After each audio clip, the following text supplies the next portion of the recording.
The hospital air was too clean, too loud with its sterile silence.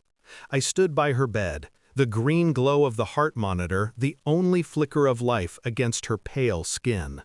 My daughter, Amelia. 17 hours ago, the call came. Seizure, unresponsive, ICU. And I was 3,000 miles away.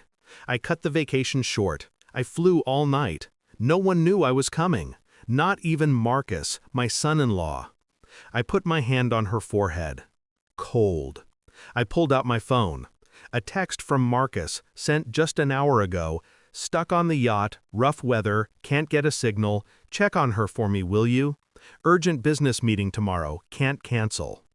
I zoomed in on the photo he'd attached to a later, casual post on a private social feed I'd accidentally discovered.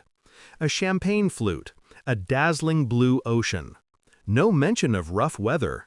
No mention of Emma. But she was right there in the background, her laugh a silent echo in the photograph, a hand resting on Marcus's shoulder. Amelia's best friend since kindergarten. The cold didn't come from the room. It started in my chest, not rage, something colder, more like a mechanism clicking into place. I walked to the corner, out of sight of the nurse's station. Emma's face, smug and close to his. Amelia, frail and tethered to machines. The contrast was a physical punch. This wasn't just a lie. This was abandonment. While my child fought for her life, he was toasting to his new life. Luxury yacht, urgent business.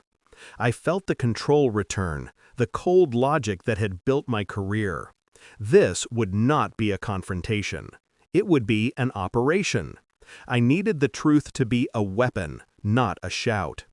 I sat in the uncomfortable chair, the scent of antiseptic and fear clinging to my jacket. Amelia's phone was on the side table, charging.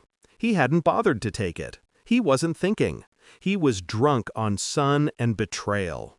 I bypassed the lock screen easily. Amelia used my birth year. The message thread between him and Emma was an open wound. Not just an affair, a plan, a planned escape. They had been waiting for the right moment. The insurance payout they had discussed. The future inheritance. My hands didn't shake. They were still. Calculating. I started small. I changed his banking passwords first. All 4 accounts. Then the corporate credit cards. I transferred the last $2 million from the joint savings into an anonymous offshore trust with Amelia as the sole beneficiary. I didn't steal. I simply repatriated the funds to their rightful owner.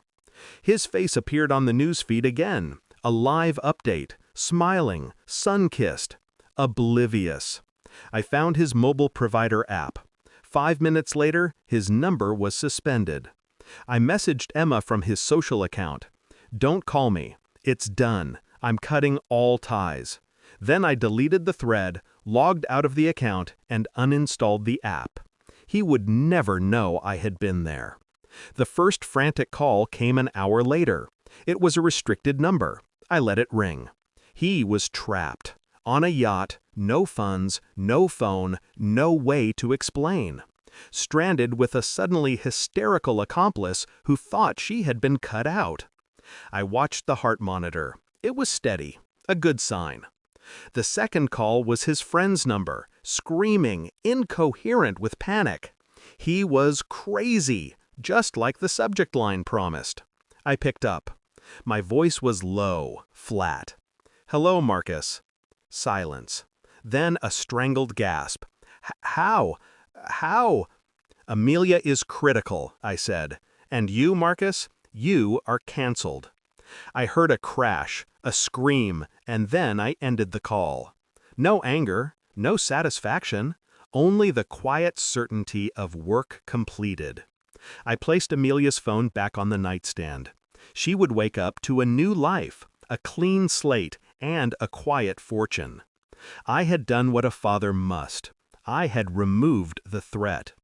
I looked at the green line, pulsing steadily. I never looked back. The yacht, The affair, the ruin, it was all just noise now.